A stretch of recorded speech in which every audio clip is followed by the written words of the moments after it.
proving once again that she just loves to play politics with whatever the issue at hand may be, Nancy Botox Pelosi took to the floor of the House of Representatives to call the president a racist. Not to infer that he might have done something that could be considered racist, not to say that his language could have emboldened individuals that are racist, but she actually took to the floor of the House and called the president a racist.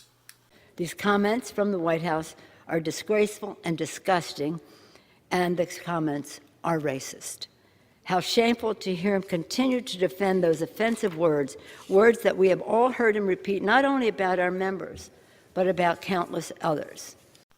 So what exactly did President Trump say, tweet, do that Nancy Pelosi and the libloon left consider a racist statement?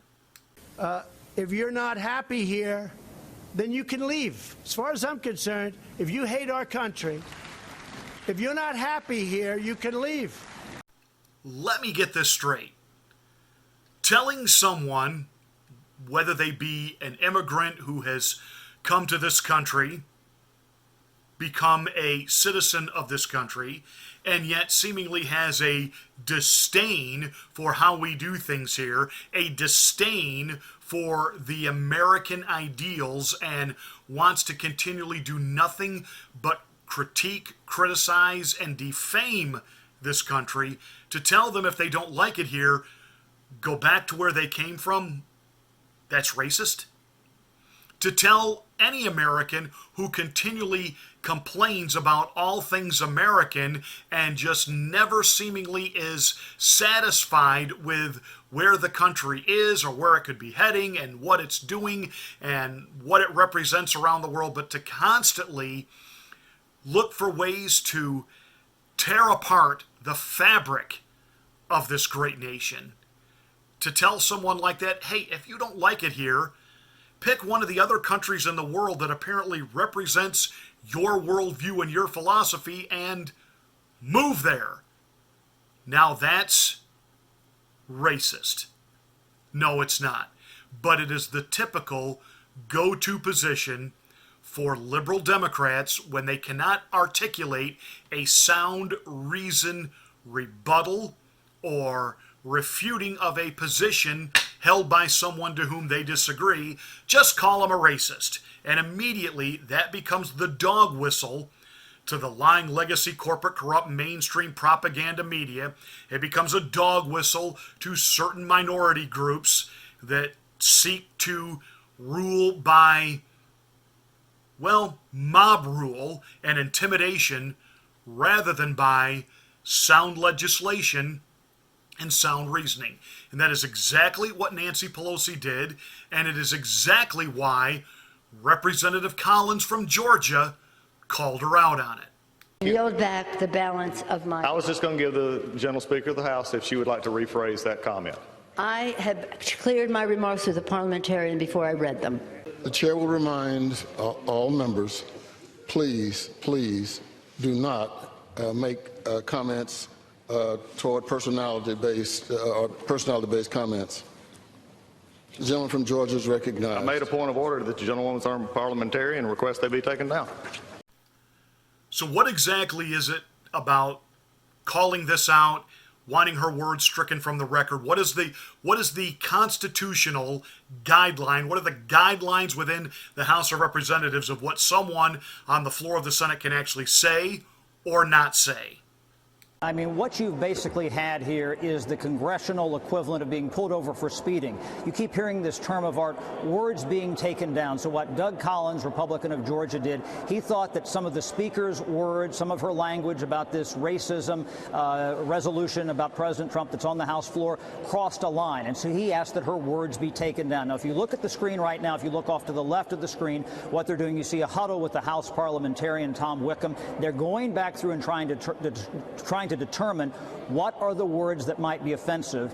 The Speaker has to be seated on the House floor and wait for them to read back those words, and then the chair will determine whether they are in parliamentary decorum or not. Emanuel Cleaver, a Democrat from Missouri, is presiding. This resolution has been problematic from the start when it comes to just this issue, and I'll tell you why. They use Thomas Jefferson's manual on congressional procedure. That's one of the 3 main volumes they use here in Congress. And it says, quote, that you cannot use language that is personally offensive to the president. Now, there's also something they use that's the Canon Book of Precedents. This is not Speaker Cannon. We're in the Cannon Rotunda here. This was Clarence Cannon, who was another congressman from Missouri. And his booklet says here that personal criticism of the president, innuendo, ridicule, or opprobrium are out of order. And so what Doug Collins is asserting here is that Nancy Pelosi is out of order. And you have to go back, Shep, to 1985. Tip O'Neill was then the Speaker of the House, and you had Newt Gingrich, who later became Speaker. He was a backbencher, and he jumped up one night. There was a big kerfuffle on the floor and demanded that Tip O'Neill's words be taken down. And if the offending member, their words are judged to be out of order, they are penalized by not being allowed to speak the rest of the day. That's why this is so rare to have a member of the minority call out the Speaker of the House. So a determination has to be made. First of all, did Nancy Pelosi actually clear her words with the House parliamentarian? Probably not, but of course nobody's going to call her out on that. So they convened, they discussed her statement, and what was the final decision of that statement? The chair is prepared to rule the words of the gentlewoman from California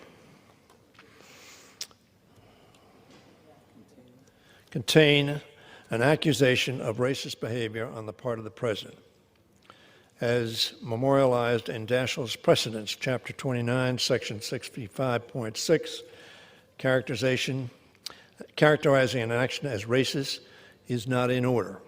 Mr. Collins of Georgia moves that the words of the gentlewoman from California be stricken from the record. The question is on the motion. All those in favor signify by saying aye. Aye. Opposed, nay. Nay. The nays have it. So let me get this straight. They deem, according to their own rules, that what she said did cross a line. According to their own rules, she should not have said what she said.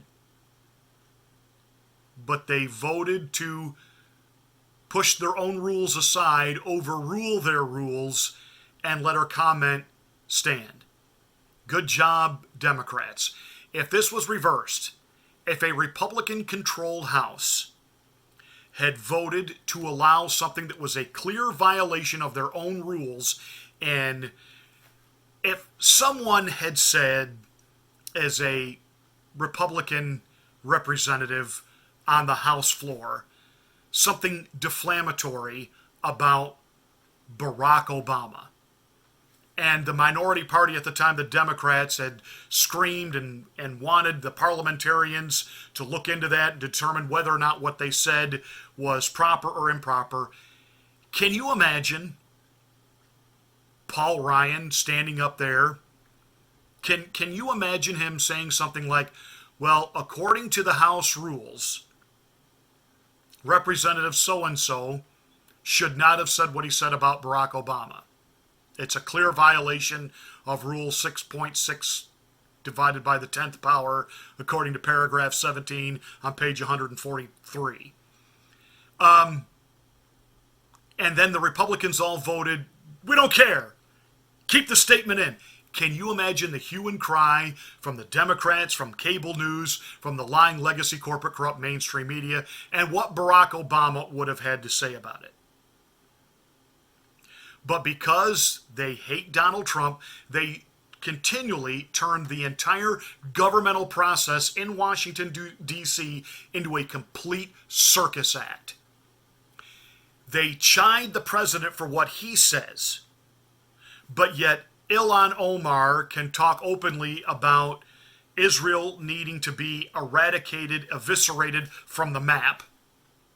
Ilhan Omar can talk about to college students and in interviews, she doesn't understand why a college professor that she had such disdain in his voice for Al-Qaeda, but not have that same disdain in his voice for America, seeing that America has harbored as much terrorism around the world as Al-Qaeda.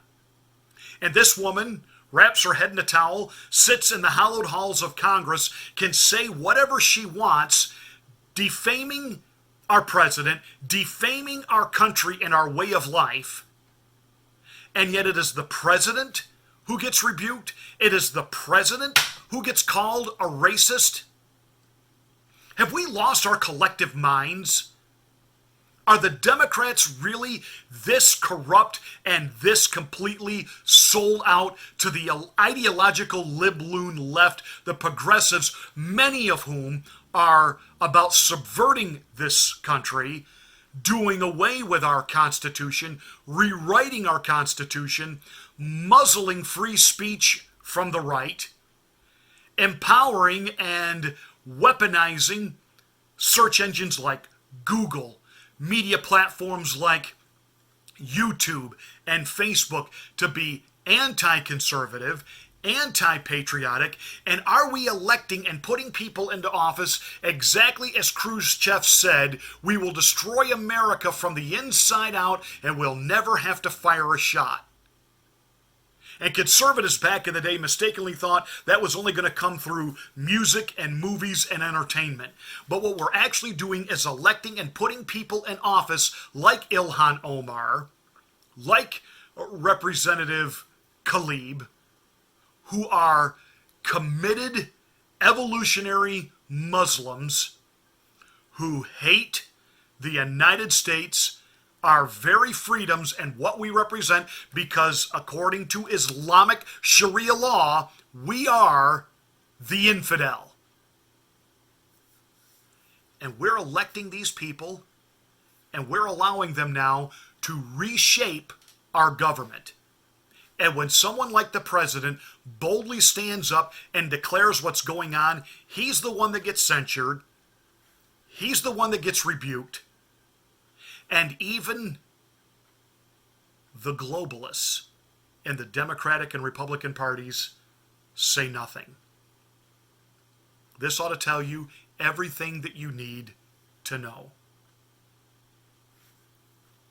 In this 2020 election cycle that is coming, it is imperative we take back the House, that we keep Donald J. Trump in the Oval Office, because it is time, once and for all, the heart and soul and mind of this country, the literal preservation of our Constitution, our freedoms, and the American way of life are completely now at stake.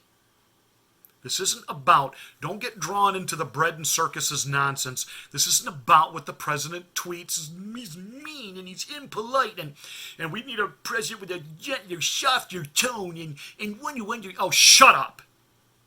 Shut up. We're at war. We're at war for the ideology, the heart and soul of this nation.